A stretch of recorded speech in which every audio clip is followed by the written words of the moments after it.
My name is Shelly Reef. The most fascinating thing about the human mind is everything that we don't understand about it. I thought I knew a lot about the human mind because I work with people in getting them to differentiate between the frontal lobe and the pineal. But then I went to Dr. Diane Powell's talk and saw that some of the greatest minds, which have also been highly autistic savants, literally have no brain structure in terms of what we think makes us smart. It's just not there. It shows up black on imaging. And so the mind actually becomes consciousness. And the more that we wrap our heads around that the mind is actually non-local, it's not in here in the brain, it's everywhere, it's in the field, yeah, and the more we get to know.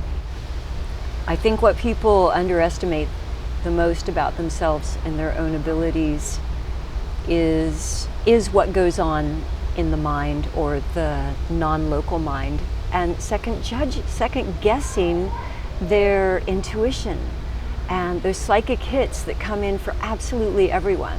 Everyone has the capability to receive this knowing of where to go, what to say, what to do next. Everybody has it, but everybody second guesses and blocks themselves by that overthinking left brain. And so I think the more people start to, first of all, like play inside of their own head, and so that they get to start to trust and say, okay, wait a minute, I'm going to keep a list, of every time I knew something before it was going to happen. And then sooner or later they're saying, whoa, I actually predicted that. And every time they get stronger and stronger, that's the way to go.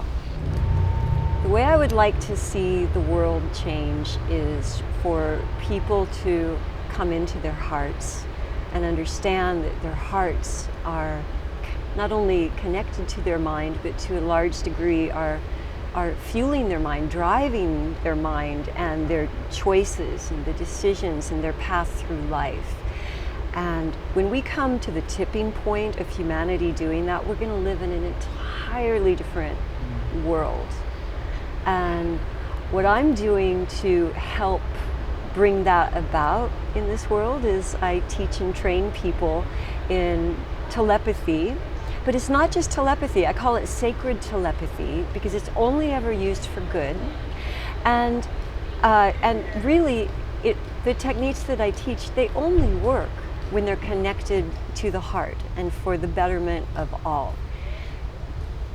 On that note, it is possible for people to use, telepathic abilities or, intuition for the wrong reasons. But when they do that, it means that they're conjuring bad things for someone else. And so that becomes their life. That becomes the path that they're walking. And who really wants that for themselves? So if you want a great life, right, dig deeper inside of your heart to go deeper into your mind and your abilities of your mind to see the path that you want unfold before you by projecting love on others and love on animals and trees and the planet and water and our air and all good things, becoming telepathic with all of those things. And the next thing you know is you'll go in the ocean and the dolphins will be coming up to you to play. That happened. I got all the dolphins once. Yeah. That's cool. The PSI Games is, for me, what I've been waiting for my entire life. Personally, it's the first time that I get to be in a group of people where everyone is my peer rather than being the odd one out or the weird one or, the freak in the room, for better or for worse, right? Here is where I get to grow and educate myself because every conversation is relevant, and I'm never trying to convince people of the skills and experiences that I was born with. I'm just sharing them with other people. I believe that this conference is a turning point for humanity, if I may be so bold, because this is when science meets consciousness.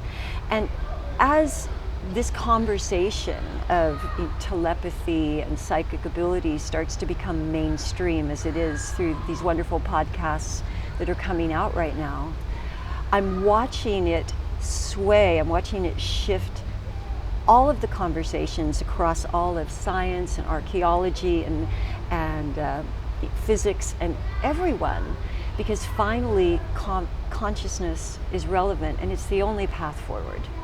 You know, we can wait forever for our institutions and our government to do things and allow things.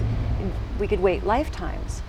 But the second that we step into the conscious mind is the second that we become the tipping point, and we become that, you know, that heaven on earth, or that golden age, or that world that we all really want to live in.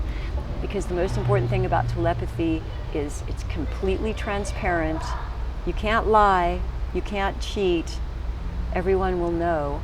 And so we just all surrender and start to be our true selves, and to be love and peace and kindness.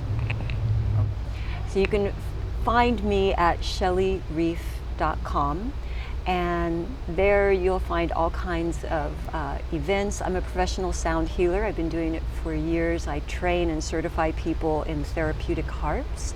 They're flat harps, zither harps, that we tune in chords so that you don't have to be a trained musician to play it. It's 100% intuitive, which gets you in the right brain rather than the left brain, because that's what music is, right? When you're playing music, it's left, you have to play the right note for the right time at the right place, right? So it's very left-brained. But when we move music into complete intuition, right, then we can add this deeper layer of healing. And so instead of thinking about what am I playing, you're thinking about what does this person or group need to heal right now, and that comes through. So I can certify people in that in a shorter amount of time. So it's wonderful. So that's what I do professionally. The harps, the instruments, crystal chimes, all the things, they're all on my website as well. And more I'm speaking. The telepathy trainings are there. Yeah. My work with the telepathy trainings is to get people out of their frontal lobe, where we've been through that funnel of that funnel that we've been in for the last 15 years of manifestation. Because manifestation happens when you're visualizing, and that's here in the frontal lobe. But that's telepathy, and when you're receiving intuition, that's in your pineal.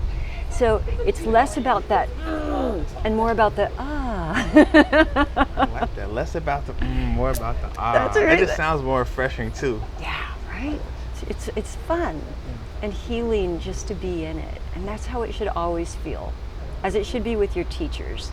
If your teacher doesn't have love in their eyes, like this beautiful man who's interviewing me right now, then that's not your teacher. Yeah, find a different teacher. Oof. It's all about the love. Shelly, thank you so much for your time. Thank you I appreciate so it. much. Yeah.